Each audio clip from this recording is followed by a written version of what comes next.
नमस्कार साथियों, कैसे हैं? स्वागत है आप सभी का आपके अपने यूट्यूब चैनल इसके रियल लाइफ में।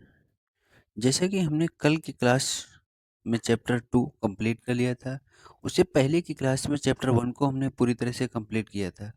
हम चैप्टर वाइज इसे कंप्लीट करते जा रहे हैं और आज हमारा तीसरा चैप्टर है। इसमें हम पढ़ेंगे आरंभिक नगर। नगर की खोज कैसे हुई? जैसे हड़प्पा वगैरह की शुरुआत यहीं से हो जाती है। तो आज हम अगले चैप्टर की तरफ पढ़ने से पहले आपसे एक छोटी रिक्वेस्ट है। अगर आप चैनल पर नए हैं तो चैनल को सब्सक्राइब कर और वीडियो अगर अंत में अगर अच्छा लगे तो अंत में उसको लाइक जरूर कर देना। साथ ही आप पिछली क्लासों को पूरा जरूर देखें, तो ये हमारे आने वाले जो एग्जाम्स है, जो एनसीईआरटी बेस्ड पर होते हैं, उसमें बहुत ही फायदेमंद होने वाला है। शुरुआत सर्वप्रथम इसमें हड़प्पा से ही हो जाती है। हड़प्पा की कहानी। हड़प्पा की क्या कहानी रही होगी?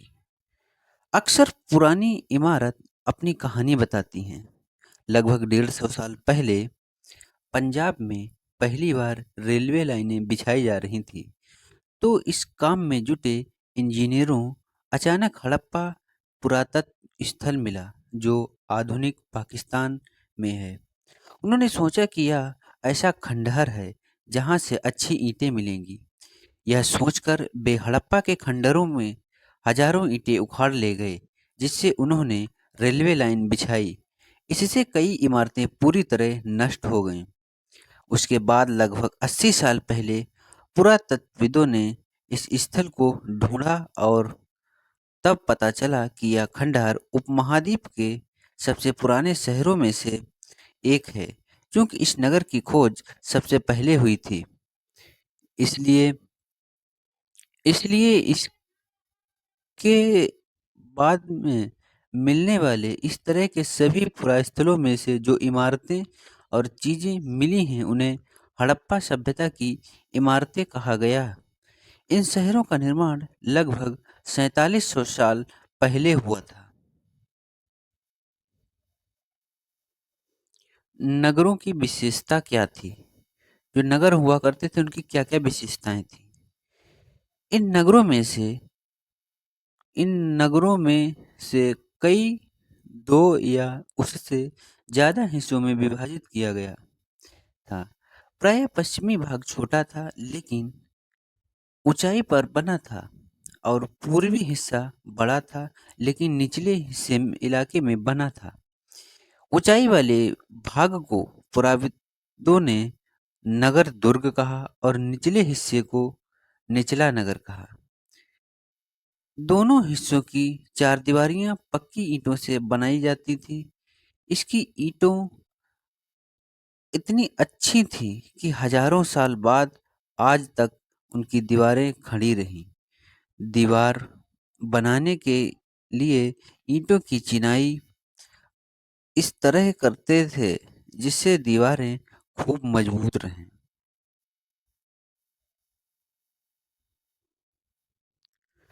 कुछ नगरों के नगर दुर्ग में कुछ खास इमारतें बनाई गई थी। मिसाल के तौर पर मोहनजोदड़ो में खास तालाब बनाया गया था, जिसे पुरातत्वविदों ने महान स्नानागार कहा। इस तालाब को बनाने में ईंट और प्लास्टर का भी इस्तेमाल किया गया था। इसमें पानी का रिसाव रोकने के लिए प्लास्टर के ऊपर चारकोल की परत चढ़ाई गई थी। इस सरोवर में दो तरह से उतरने के लिए सीढ़ियां बनाई गई थी और चारों ओर कमरे बनाए गए थे। इससे इसमें भरने के लिए पानी कुएं से निकाला जाता था। उपयोग के बाद इसे खाली कर दिया जाता था। शायद यह विशिष्ट विशेष अवसरों पर स्नान किया करते थे। कालीबंगा और लोथल जैसे अन्य नगरों में अग्निकुंड मिले हैं, जहां संभवतः यज्ञ किए जाते थे। हड़प्पा, मोहनजोदड़ो और लोथल जैसे कुछ नगरों में बड़े बड़े भंडार गृह मिले हुए हैं। ये स्नानागार है जो आपको दिख रहा है, इसी की बात कर रहे हैं। बहुत भारी स्नानागार मिला है। इसे बहुत मजबूती से उन लोगों ने बनाया था। इसमें आने के लिए सीढ़ियाँ बनी हुई हैं, इधर भी हैं। छोटे-छोटे कमरे भी यहाँ बनाए गए हुए हैं, ये बने कमरे दिख रहे हैं। इसमें बहुत ही मजबूती से इन लोगों ने इसे बनाया था।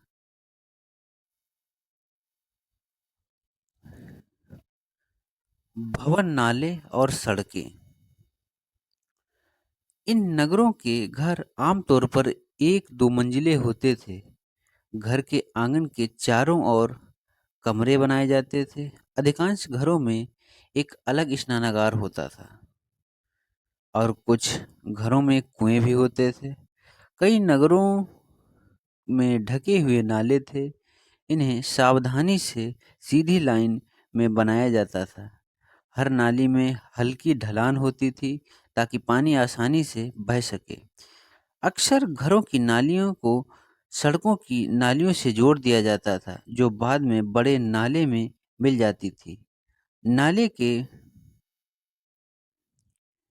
नाले के ढके होने के कारण इसमें जगह-जगह पर मेन होल बनाए गए थे, जिसके जरिए इनकी देखभाल और सफाई की जा सके। घर वाले और सड़क का निर्माण योजनाबद्ध तरीके के साथ ही किया जाता था। नगरीय जीवन।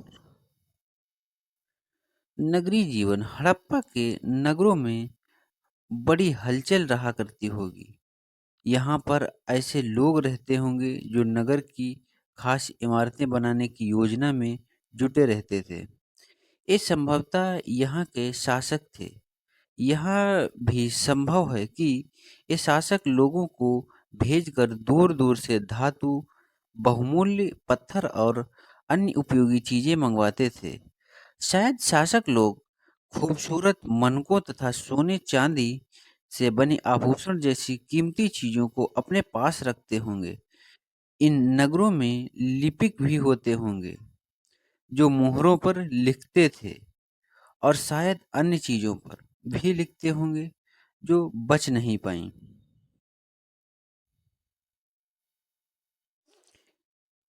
इसके अलावा नगरों में शिल्पकार स्त्री पुरुष भी रहते थे जो अपने घरों या किसी उद्योग स्थल पर तरह तरह की चीजें बनाते होंगे।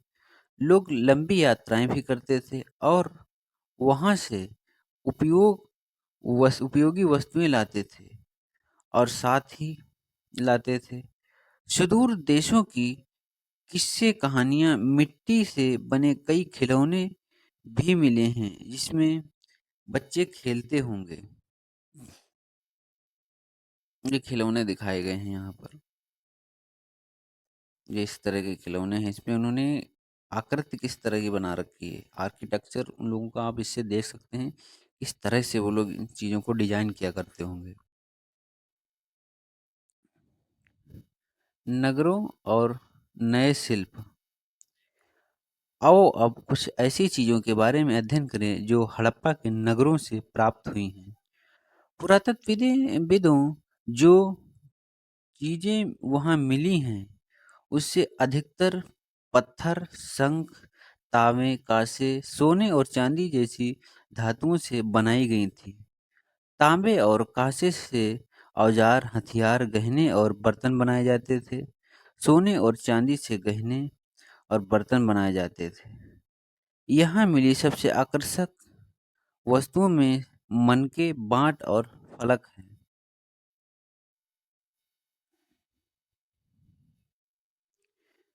हड़प्पा सभ्यता के लोग पत्थर की मोहरें बनाते थे। इन आयताकार मोहरों पर सामान्यतः जानवरों का चित्र मिलते हैं।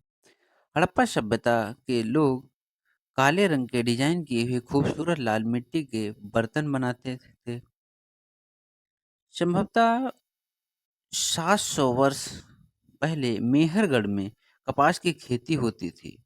मोहनजोदड़ो से कपड़ों के टुकड़ों के अवशेष, चांदी के एक फूलदान के ढक्कन तथा कुछ अन्य तांबे की वस्तुओं से चिपके हुए मिले हैं। पकी मिट्टी तथा फेर्न्स से बनी तक, तकलियां सूत कताई का संकेत देती हैं। ये दाढ़ी वाले बाबा जो हैं, यह मूर्त भी वहीं से ही मिली है। ये उनके कोई पुरोहित वगैरह रहे होंगे, इसीलिए उन्होंने इसकी मूर्त बना दी।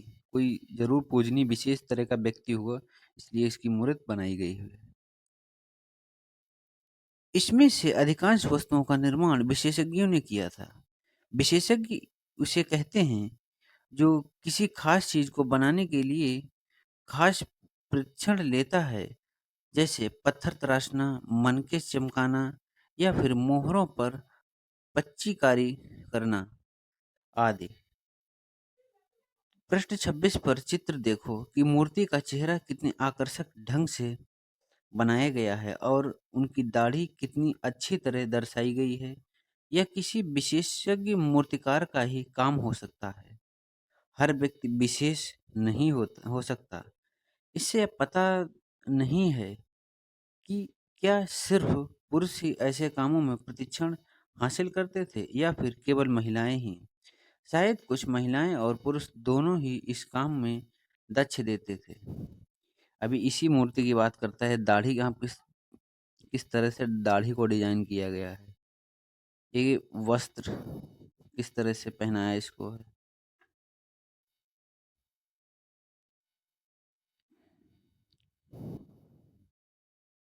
कच्चे माल की खोज में। कच्चा माल उन पदार्थों को कहते हैं जो या तो प्राकृतिक रूप से मिलते हैं या फिर किसान या पशुपालक उनका उत्पादन करते हैं। जैसे लकड़ी या धातु के अयस्क प्राकृतिक रूप से उपलब्ध कच्चे माल हैं। इससे फिर कई तरह की चीजें बनाई जाती हैं। मिसाल के तौर पर किसानों द्वारा पैदा किए गए कपास को कच्चा माल कहते हैं, जिससे बाद में कताई बुनाई करके कपड़ा तैयार किया जाता है। हड़प्पा के लोगों को कई कई चीजें नहीं मिली, लेकिन तांबा, लोहा, सोना, चांदी, बहुमूल्य पत्थरों जैसे पदार्थों का दूर दूर से आयात करते थे। इससे वो आयात मतलब ये लोग व्यापार भी करते थे। हड़प्पा के लोग तांबे का आयात संभवतः आज के राजस्थान से करते थे। यहाँ तक कि पश्चिम एशियाई देश ओमान से भी तांबे का आयात किया जाता था। कांसा बनाने के लिए तांबे के साथ मिलाई जाने वाली धातु टीन का आयात आधुनिक ईरान और अफगानिस्तान से किया जाता था। सोने का आयात आधुनिक कर्नाटक और बहुमूल्य पत्थर का आयात गुजरात, ईरान और अफगानिस्तान से किया जाता था। नगरों में नगरों में रहने वालों के लिए भोजन। लोग नगरों के अलावा गांव में भी रहते थे। वे अनाज उगाते थे और जानवर पालते थे। किसान और चरवाहे ही शहरों में रहने वाले शासकों, लेखकों और दफ्तरकारों को खाने के सामान देते थे। पौधों के अवशेषों से पता चलता है कि हड़प्पा के लोग गेहूं, जौ, दालें, मटर, धान, तिल और सरसों उगाते थे। जमीन की जुताई के लिए हल का प्रयोग एक नई बात थी। हड़प्पा काल के हल तो नहीं बचे क्योंकि वे प्रायः लकड़ी के बनाए जाते थे, लेकिन हल के आकार के खिलौने मिलते हैं। इस क्षेत्र में बारिश कम होती है, इसलिए सिंचाई के लिए लोगों ने कुछ तरीके अपनाए होंगे। संभवतः पानी का संचय किया जाता होगा और जरूरत पड़ने पर उसे फसलों की सिंचाई की जाती होगी। हड़प्पा के लोग गाय, भैंस, भेड़, बकरियां पालते थे। बस्तियों के आसपास तालाब और चारागाह होते थे, लेकिन सूखे महानों महीनों में मवेशियों के झुंड को चारा पानी की तलाश में दूर दूर ले जाता था। बे बेर जैसे फलों को इकट्ठा करते थे, मछलियां पकड़ते थे और हिरन जैसे जानवरों का शिकार करते थे। ये हड़प्पा सभ्यता के हल की बात की गई है। ये हल खिलौना है, ये सच का हल तो नहीं है, क्योंकि सच का हल नहीं बचा, वो नष्ट हो गए। गुजरात में हड़प्पा कालीन नगर का निर्माण, नगर का सूक्ष्म निरीक्षण। कच्छ के इलाके में कादिर वेद के किनारे धोलावीरा नगर बसा है। वहाँ साफ पानी मिलता था और जमीन उपजाऊ थी। जहाँ हड़प्पा सभ्यता के कई नगर दो भागों में विभक्त थे, वहीं धोलावीरा नगर को तीन भागों में बांटा गया था। इसके हर हिस्से के चारों ओर पत्थर की ऊंची ऊंची दीवार बनाई गई थी। इसके अंदर जाने के लिए बड़े बड़े प्रवेश द्वार थे। इस नगर में एक खुला मैदान भी था, जहां सार्वजनिक कार्यक्रम आयोजित किए जाते थे। यहाँ मिले कुछ अवशेषों में हड़प्पा लिपि के बड़े बड़े अक्षरों को पत्थरों में खुदा पाया गया है। इन अभिलेखों को संभवतः लकड़ी में जड़ा गया था। यह एक अनोखा अवशेष है, क्योंकि आमतौर पर हड़प्पा के लोग लेख, मोहर जैसी छोटी वस्तुओं पर पाया जाते हैं। गुजरात की खंभात की खाड़ी से में मिलने वाली साबरमती की एक उपनदी के किनारे बसा लोथल नगर ऐसे स्थान पर बसा था जहां कीमती पत्थर जैसे कच्चा माल आसानी से मिल जाता था। यह पत्थरों, शंखों और धातुओं से बनाई गई चीजों का एक महत्वपूर्ण केंद्र था। इस नगर में एक भंडार गृह भी था। इस भंडार गृह से कई मोहरे और मुद्रांकन या मोहरबंदी गीली मिट्टी पर दबाने से बनी उसकी छाप मिले।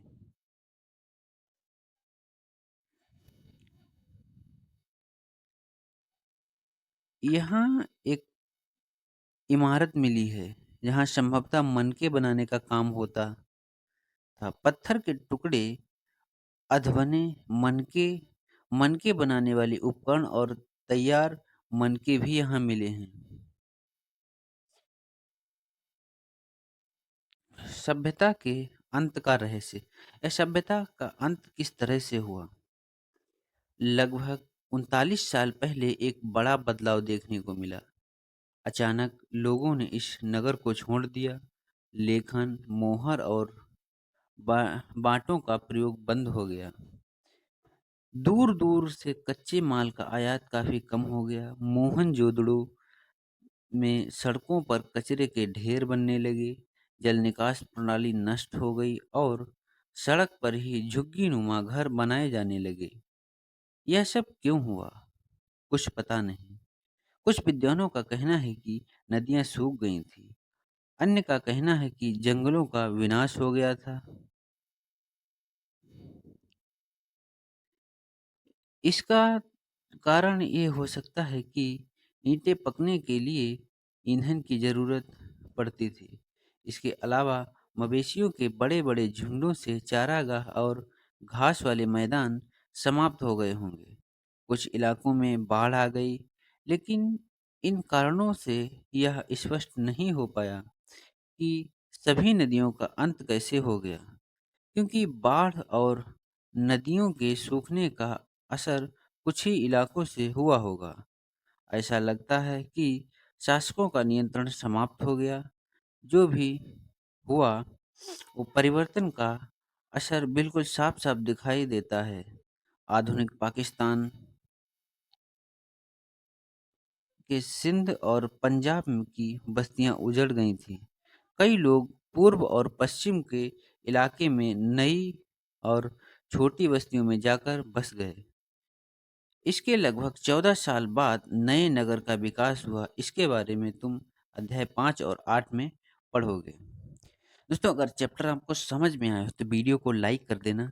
साथ ही वीडियो चैनल को सब्सक्राइब जरूर कर देना, ताकि आपको आने वाले वीडियो की नोटिफिकेशन जरूर आप तक पहुंच सके। इस वीडियो को आप रिकॉर्डेड फॉर्म में यूट्यूब से सुन सकते हो, ताकि आप अपनी एनसीईआरटी को पूरी तरह से कंप्लीट कर सको। धन्यवाद। मिलते हैं अगली क्लास में। तब तक के लिए आप इसे रिवीजन कर लें।